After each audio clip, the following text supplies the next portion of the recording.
देखिए, बिल्कुल मैं जहाँ पर मौजूद हूँ, यहाँ पर 28 सितंबर 1929 को लता जी का जन्म हुआ था। जहाँ पर उनका जो पुराना मकान था उसकी जगह अभी एक शोरूम यहाँ पर बन चुका है। लेकिन इस शोरूम के अंदर की अगर हम बात की जाए तो आज भी उनकी याद में यहाँ पर तस्वीर लगी हुई है। और इस पूरे शोरूम के अंदर लता जी के जो सॉन्ग्स है वो यहाँ पर चलाए जाते हैं। और लंबे समय से इस शोरूम के अंदर जो फोटो है उनका चित्र यहाँ पर आप देख सकते हैं जो लगा हुआ है। और आज इस चित्र पे उन्हें श्रद्धांजलि भी यहाँ पर दी गई है। और लता जी के जो फैंस हैं वो यहाँ पर देखने के लिए अक्सर पहुँचा करते हैं। और ये जो जन्मस्थली है, यहाँ पर साहित्यकार हमारे साथ में मौजूद हैं। सर, क्या कुछ यादें जो हैं वो इंदौर से लता जी की जुड़ी हुई हैं? इंदौर उनकी जन्मस्थली रही। पहली किलकारी जो लता जी ने यहाँ ली थी और संगीत की पहली सरगम जिसको बोल सकते हैं उन्होंने यहाँ करी थी। तो इंदौर वासियों का उनसे बेहद लगाव था। उनकी संगीत यात्रा में जब भी जैसे से मोड़ आया, इंदौर उनके साथ में रहा। और उनके दिलो दिमाग में भी कभी इंदौर लुप्त नहीं हुआ। वो जब भी याद करती थी इंदौर से आने जाने वालों को, उनसे अपने खाने पीने चीज मंगाती थी, उनसे बातें करती थी। तो आज इंदौर के लिए बहुत दुख का विषय है। पूरी दुनिया उनको याद कर रही है, लेकिन हम दिली तौर पर उनको बहुत खालीपन महसूस कर रहे हैं उनके प्रति। कहा जाता है जब लता जी छोटी थी तो यहाँ पर उनके जो पिताजी हैं वो नृत्य करते थे, पर उन्हें नृत्य करना बिल्कुल पसंद नहीं था। वो अक्सर गाना गाया करती थी। हाँ, जैसे हम कहते हैं ना कि पूत के पाँव पालने होते हैं। और लता जी की बचपन से ही गाने में शिक्षा हुई थी और उनका रुझान भी था। पिता नाटक करते थे और मंडली भी थी उनकी, वो देखती भी थी। लेकिन उनको लगा शायद मैं गाती अच्छी हूँ तो वो गुनगुनाती रहती थी।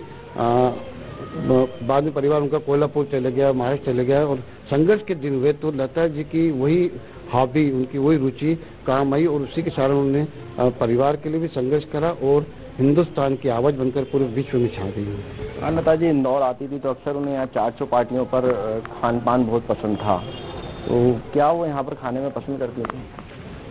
चूँकि महाराष्ट्रीयन थी तो पुरणपोली और मराठी जो चकली थी उन्हें बहुत पसंद थी।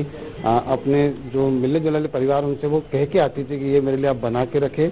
और जब सड़कों पे निकल जाती थी तो जो हमारा लोकल खाना है, पोहा जलेबी है और जो चाट पकौड़ी जो है, खासकर जो पारीपता से होते हैं, तो उनके जो जितनी रस भरी आवाज़ थी उतनी रस से वो व्यंजन भी खाती थी। और घरों में जब इंदौर के लोग जाते तो उनको पका के खिलाते भी थी। तो एक सीधी सादी शख्सियत थी, लेकिन उन्होंने अपने जो आवाज़ से पूरी दुनिया को आंदोलित करा, वो यकीनन काबिल तारीफ है। और हम जैसे कि आज बात कर रहे हैं कि भौतिक रूप से वो हमारे साथ नहीं, लेकिन उनकी संगीत यात्रा के माध्यम से वो लाखों करोड़ दिलों में सदियों तक जीवित रहेगी और अमर रहेंगी। इंदौर में उन्होंने अपनी माँ माई मंगेशकर के नाम से भी एक सभागृह भी यहाँ पर बनवाया था, उनकी याद में बनवाया था। हाँ, उन्होंने समय समय पर कोशिश करी थी कि उनके माता पिता की याद को यहाँ सहेजा जाए और इंदौर के जो उनके करीबी स्नेहजन थे उनके माध्यम से वो काम भी कराती रहती थी। लेकिन चूंकि मुंबई उनकी कर्मस्थली थी, यहाँ उनका आना जाना कम होता था, तो वो अपने स्नेहजनों के माध्यम से वो काम करवाती रहती थी। और माई मंगेशकर आज भी सांस्कृतिक गतिविधियों का स्थल है, चल रहा है।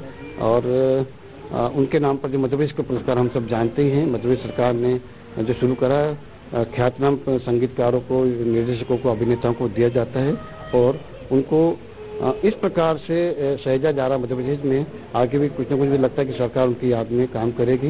जैसे ही हम सब इस शोक से उभरेंगे, दुख से उभरेंगे, तो हम विचार करेंगे कि उनके लिए क्या किया जा सकता है। लता जी लंबे समय से इंदौर नहीं आई थी, इसके पीछे का कारण क्या था कि वो इंदौर नहीं आई थी?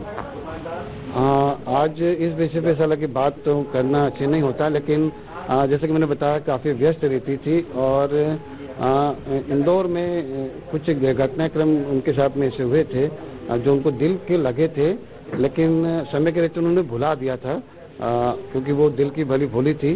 पर शायद वो घटनाक्रम उनकी कहीं याददाश्त में रहते थे, इसलिए वो कोशिश करती थी कि कम से कम आना हो और वो किसी विवाद से दूर रहे। लेकिन चूंकि उनकी जन्मस्थली थी तो ताउम्र उनके हृदय स्थल में इंदौर का नाम हमेशा रहा। और मुझे लगता है कि अब भी जब गई होगी तो कहीं न कहीं इंदौर की स्मृति में रहा होगा। तो देखिए, बिल्कुल यहाँ पर जो उनके फैंस हैं वो लगातार उन्हें पहुंचकर श्रद्धांजलि यहाँ पर अर्पित कर रहे हैं, श्रद्धांजलि दे रहे हैं। यंगस्टर्स हों, बुजुर्ग हों, सबके दिलों में बसती थी। आज लता जी का देहांत हो गया है। कितने आप उनके गाने पसंद करते हैं? हमें उनके गाने बहुत ज़्यादा पसंद थे, स्पेशली जो लग जा गले गाना है वो तो हमारा फेवरेट है सबका। और जो उन्होंने ए मेरे वतन के लोगों गाया था वो तो सभी के दिलों में है।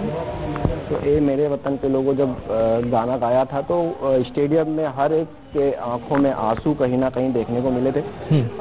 लता जी का आज देहांत हो गया है और आप यहाँ पर पहुंचे, तो अक्सर यहाँ पर पहुंचने के पीछे का कारण जो होता है वो उनकी याद होता है। तो अब तो वो यहाँ दुनिया चली गई, अब किस प्रकार से याद किया जाएगा? अब तो उन्हीं की याद में आज आना हुआ है, क्योंकि वे तो आती नहीं थी यहाँ पर, परंतु हम जब भी इधर से निकलते थे तो उस मकान को जरूर याद करते थे कि लता जी यहाँ पर हैं।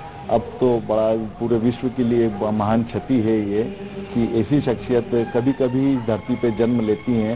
उन बिरली ही एक शख्सियत अपने देश में पैदा हुई थी और आज प्रभु ने उनको अपने चरणों में बुला लिया है।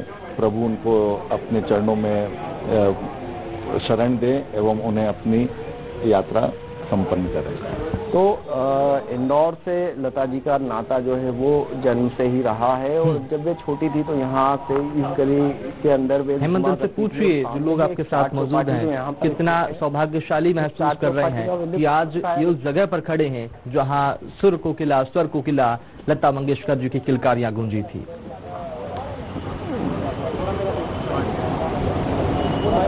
बिल्कुल बिल्कुल, देखिए जो जिस घर के पीछे 3 पीढ़ियों से वीर जी का मकान था वो हमारे साथ में मौजूद है। वीर जी, यहाँ पर आपका 3 पीढ़ी से मकान रहा है, तो क्या कुछ यादें हैं जो आपकी जुड़ी हुई? देखिए, ये जो हमारे बुजुर्ग हमको बतलाते थे कि यहाँ पर लता मंगेशकर का जन्म हुआ है 1928 में और 2 से 3 साल का समय उन्होंने यहीं पे निकाला, पर ये फॉर्मली कंफर्म हुआ था 1976 में, जब उनकी मासी जो प्रेमनगर में रहती थी कुछ रिश्तेदारों को लेके आई थी और उन्होंने एक अंदर कमरा होता था जो बताया था कि इस वाड़े के इस कमरे के अंदर लता जी का जन्म हुआ था। तो 76 से हम लोगों को कंफर्म है कि हाँ, यहाँ पे ही लता मंगेशकर का जन्म स्थली है। उसके बाद 1960 में पीछे का हिस्सा बना था और 2000 के बाद यहाँ पे आगे का हिस्सा बना है। तो ये आगे से लेके पीछे तक पूरा एक वाड़ा होता था, उस कमरे में उनका जन्म हुआ था। और क्या कुछ ऐसी जुड़ी हुई यादें हैं लता जी से जो आपको आज भी याद आती है? देखिए साहब, मैं तो उस समय पैदा भी नहीं हुआ था, पर जो हमारे बुजुर्ग बताते थे कि जब वो मासी के यहाँ आती थी तो मिलने का उनका रहता था, पर वो मिल नहीं पाती थी क्योंकि व्यस्त रही हैं कभी भी।